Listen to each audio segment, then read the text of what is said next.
Welcome to our podcast, What Happened to the Lucky Country?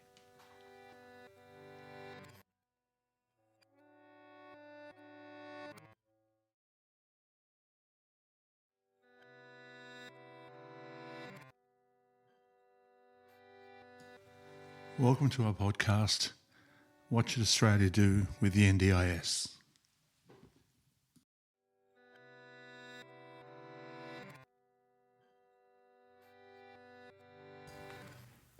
Welcome to our podcast, What Should Australia Do with the NDIS?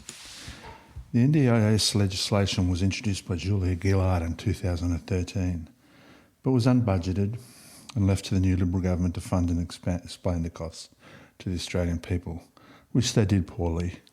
Both Labor and the Liberals failed the participants of NDIS in the early stages.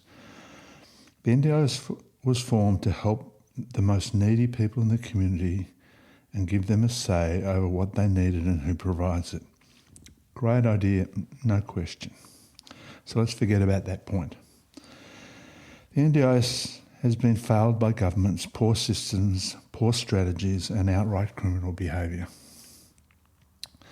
My experience, firstly, with the NDIS, before I dive into too much detail, I'm a relatively low on the NDIS poll with partial blindness and Parkinson's.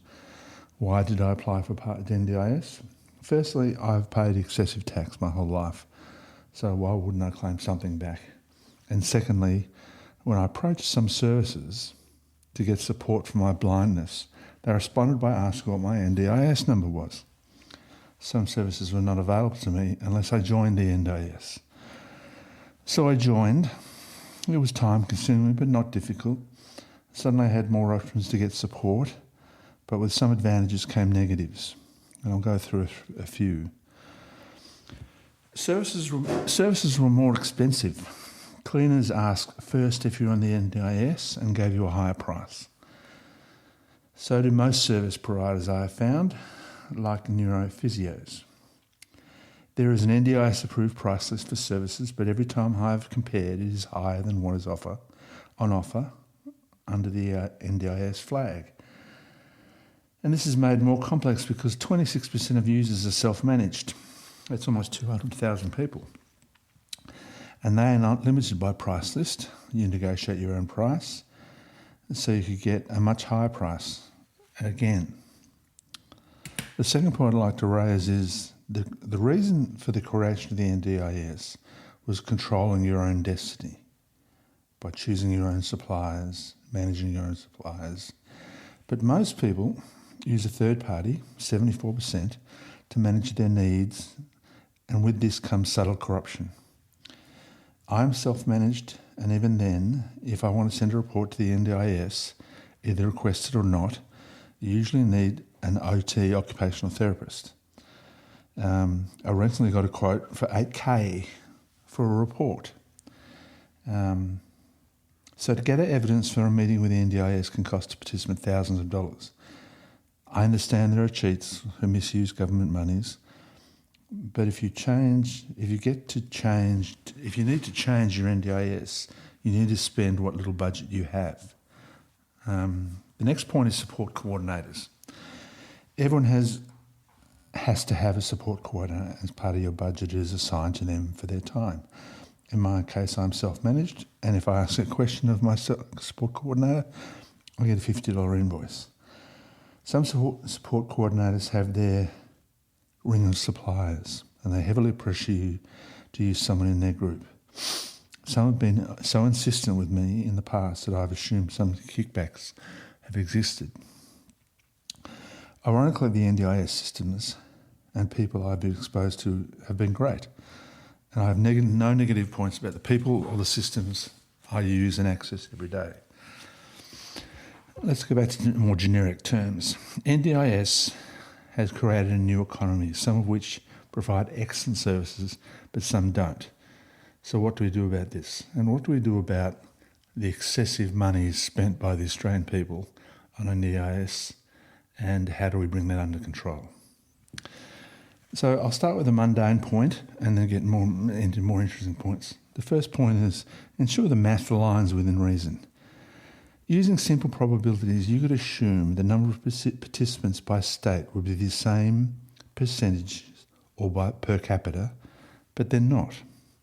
In one case, and I'll talk about it further on, New South Wales has 27% of their people under this particular one I'll talk about shortly, and Tasmania has 2%. Now, that doesn't seem right.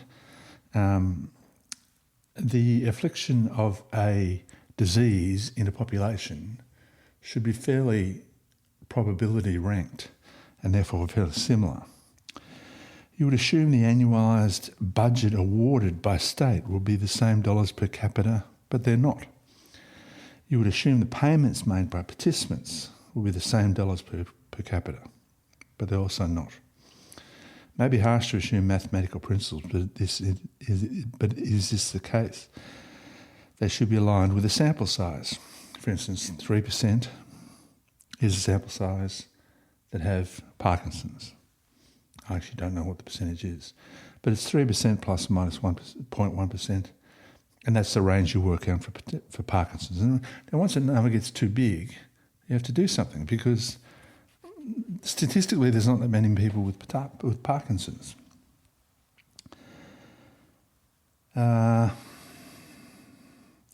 So the source of that information was the transcript of National Quarterly Performance Dashboard, March 2025. So that's the stats where I got a lot of that data from. And this is only a starting point for cost reduction. The next point is rationalise and reduce disability groups. Under our NDIS, participants are grouped into disabilities like intellectual disability, spinal cord injury, visual impairment, autism. I'm not a doctor and not making any opinions on any of these classifications, but there seem to be an awful lot, and I would rationalise that if I could. And there are some, to me, as a normal human being, that seem wrong. And I'll call out autism, and I'll explain further why I called out autism now. Abnormal expenses. There are funds being used illegally by families for the family's benefit or the individuals relating to sex or travel. When I lodge a cost, I have to download a copy of the invoice, so I don't really understand how this fraud exists. You cannot overspend your NDIS account, so fraud must be more subtle than that, and certainly much smarter than me. NDIS obviously has a fraud department, but no one has ever asked me about an invoice or a cost, and I'm in my third year. Now I'm seriously focused on about the use of NDIS funds and the rules. I don't assume it's my money, it's the people's, but there must be more investigations, and unfortunately the $15 billion annual bill is growing. We have to be more adversarial about this, and I'm not taking away from the genuine people that need support. It's the ones that don't genuinely need support that is bothering me. If you read the NDIS fraud webpage, it highlights being sure to notice scams, self-reporting if you misuse funds, and numerous fraudsters recovering millions in illegally obtained funding and seizing things like luxury assets, properties and vehicles. I can't ever think what flexibility I have to do this. If I look at the systems, they're very straightforward, they're very simple, but there is auditing built in. So I just don't understand how this works. Whether that's an early stage of NDIS problem and it's been caught up with now, but how do you buy property? I just don't understand how that can even work. But if you notice, they mainly focus on what we, the users, are doing wrong, not what NDIS is doing wrong. In fact, there must be smart people in NDIS doing just that. I would like to see the stats on this. One Adelaide-based NDIS employee was recently charged with a $5 million fraud of NDIS costs. I wonder, and I don't know, whether the technology is the latest and the fraud strategies are the best. Government don't usually pay very well. And in my business experience, one of my companies only once consulted to the government, and we never did it again because they pay low salaries, and and they get not the cream of the crop because they're paying such low salaries. Although I do note the NDIS CIO is on over $800,000, and he's been a public service his whole life. So I wonder why, and you hardly get the best if it's been a public service. He's been a public servant in your whole life. It's been my experience in the technology and fraud area that you get for what you pay. And if you pay for a better fraud manager or consultant, you get better outcomes. This is wrong. And I do note Labor has just released an inquiry into NDIS and listed 12 recommendations. Our money at work, a beautiful thing. The recommendations: we should talk between the agencies. Obviously Einstein was involved. Another, that players receiving illegal kickback should declare them. That's law in most other businesses like real estate. Why isn't it already in place for NDIS? And again, focusing on NDIS staff as the villains, they'll introduce stronger whistleblower protection. Don't shit me. What about the big issues, autism, income testing, etc.? Why don't we just bring in a fraud company and give them 5% of what they find? Quick wins, don't pay if you don't achieve, better market-based services. But what do we have to lose? KPMG, Capgemini, these sort of companies would do it in a second. Maybe even give them a distinct chunk or a different chunk and measure the performance against each other and make them compete against the other companies. Asset and income tests. This is a debatable one, but I'm firmly on the side of there should be an asset or income test. There are situations where the very wealthy are getting support for some disabilities in their families. And instead of assets becoming, maybe income is a better way to classify membership. And not one rule should apply to all. Maybe someone who earns over $1 million should not apply. And each disability group maybe has a different service and income level. I haven't thought much about that, but maybe one size doesn't fit all. Move on to support coordination now, and people who don't know, who have not used NDIS, this is not working. I have a lovely lady supporting me, but I have heard stories, especially from self-managed participants and suppliers like, why can't you work on my case? I'm not a member of your support companies. In a team, they give all the work to their friends. Why are we, the suppliers, taking so long to be paid? Don't work with that participant, they support companies that are crooks.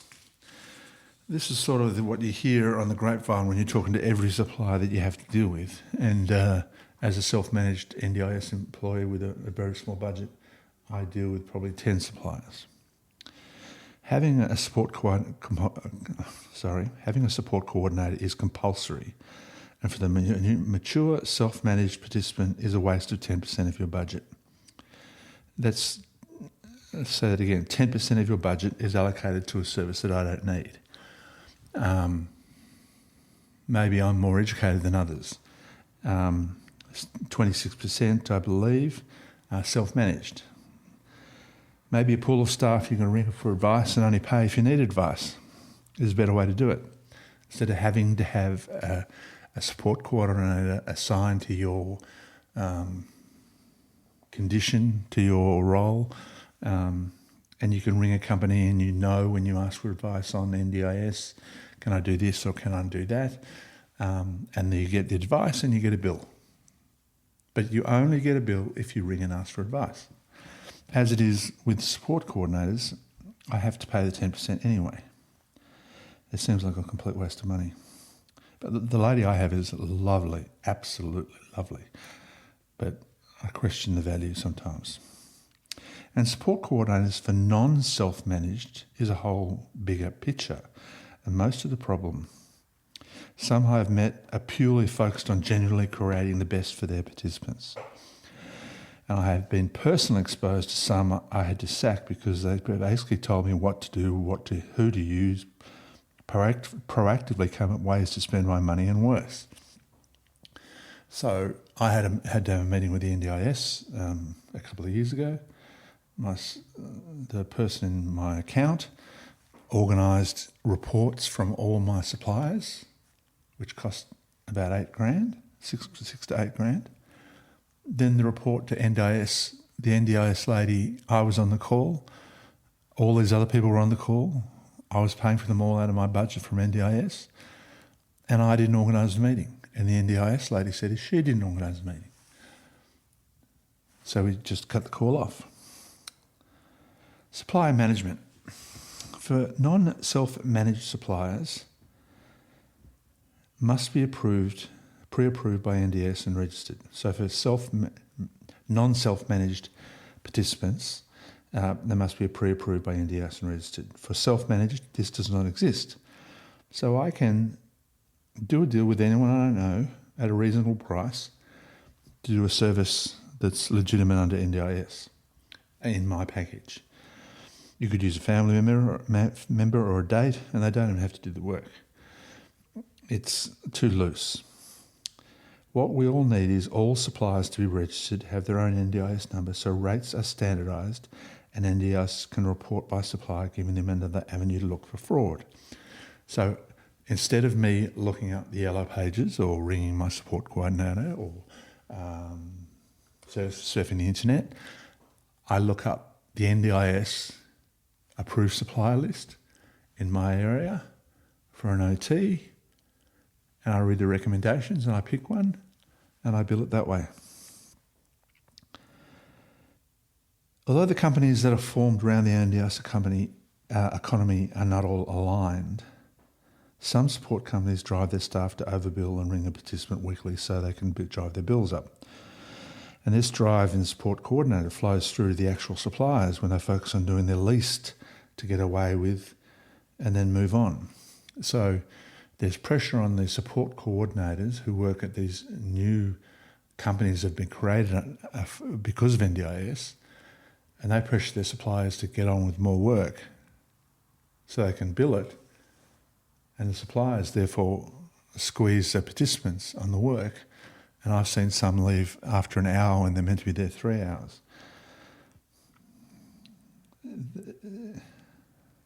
Although the companies are formed around the NDIS are not aligned, some drive for this overbilling, and I think we need to focus on doing the least. Some focus on doing the least and get away with the what and then move on.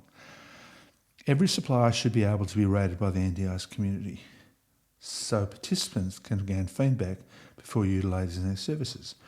If all suppliers were NDIS registered, there is absolutely no reason why we couldn't have a system like a restaurant. You give it 4 stars, you give it 5 stars, you say they were very prompt and very friendly, they were late and sad. You don't need sad people in your life when you're going through some of these issues, some of the issues these people are going through.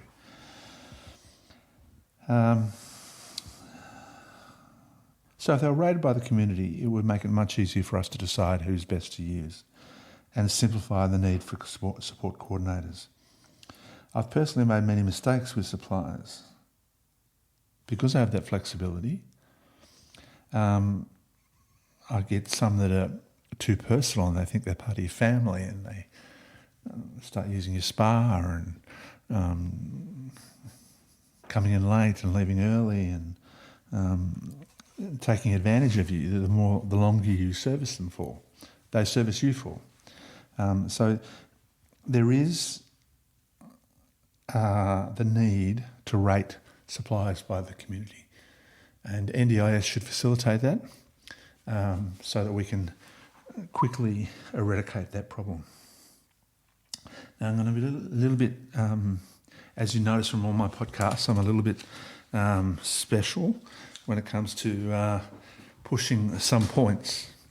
But I'll just give you a bit of background on autism, which I said I'd talk about before. For some reason, this is a focus of many people for the overspend at NDIS. To a certain extent, the numbers support this. Autism is a complex disorder which affects a person's ability to interact with the outside world. On average, a kid with autism receives $32,000 a year. Kids under 7 get $17,000 a year. Now, this should be looked at. but no different to every classification. Every classification should be looked at. The overall principle should be there are well-deserved families who need well-managed support, but equally there are families exploiting the system and don't need the support. In 2025, 43% of participants in NDIS have autism. Almost half of all participants in the NDIS are children with autism, growing from 36% in 2023, an annual growth of 24%. As measured earlier in the math, the probability per capita should be similar by state. But New South Wales and Victoria have above 27% of participants with autism, whereas Tasmania and ACT have 2%. Now, that strikes me that there's too many people in New South Wales and Victoria on an NDIS with autism, and in Tasmania and ACT there's too few. Now, it might be an education thing, it might be a trend, it might be a mothers group get together and talk about how to get the kids on NDIS. I don't know. In 2007, a 3-year study was commissioned by the Australian Advisory Board on Autism Spectrum Disorder found that 1 in 160 Australian children between 6 and 12 have autism. 1 in 160. So if we widen that ratio in Australia, it comes out to 162,500. Now, that link, taking that ratio and expanding it, may be a little bit contentious. In 2025, NDIS has 324,000 people with autism on NDIS. That's double. Why is the number not compatible? If you look at the specific age groups in NDIS, 0 to 14, there's 182,000. 9 to 14, there is 122,000. However you look at it, from the doctors backwards and the ratio of how many people have autism, and you look at how many people have autism in NDIS, the numbers nowhere even closely matched. So there's a case for autism, simply it doesn't add up cost-wise or participant-wise. Unfortunately, there are children who are a little less challenged, are ruining it for the real cases of autism that are extremely difficult to manage. I've been quietly surprised at how much data is freely available from NDIS. It has obviously gone to a lot of trouble to be transparent, and it shows. And I could find almost all data relating to the NDIS in spreadsheets published. I think that's wonderful. That's what democracy is. But the fact remains we spend more than $50 billion on NDIS annually, and it's growing. Obviously we don't know why, because that is probably a combination of hundreds of decisions. But government control all these levers, from appointing rural market skilled employees to using better fraud detection techniques to ensure the right people get NDIS. So instead of paying $800,000 for a public servant, we pay $800,000 for a fraud detection specialist, and that person would pay their salary back 2 or 3 times over. I could almost guarantee that. Governments have made glaring failures in making the hard decisions to keep costs low for our nation. And this is not a once-off project. We should be constantly reducing the costs of NDIS. We should be constantly lowering the hurdle to protect those that are genuine, needy people on NDIS. And I've met a lot of people on NDIS accidentally and deliberately, and some people you look at and you think, I don't know why you're on NDIS. It doesn't seem right. The government must do better in this cost area. And they know they need to do better, but they're all trying to push it down the track because no one wants to bring up the statistics on autism that are wrong, that double the children who are on autism. And double the children at 34,000 would be, I'd hazard to guess how many people that would be. That would be 32,000 per child. we double the people, half the people in NDIS, there must be $5 or $6 billion in that. And that's real money, that's real customer money. And not to go back in the government coffers and waste on something else, but it's real money we should be focusing on. We must keep NDIS for those who are worthy and keep lowering membership until whatever goal is achieved. You know, maybe we set the goal at 40 billion per annum and it never goes up. Doesn't go up for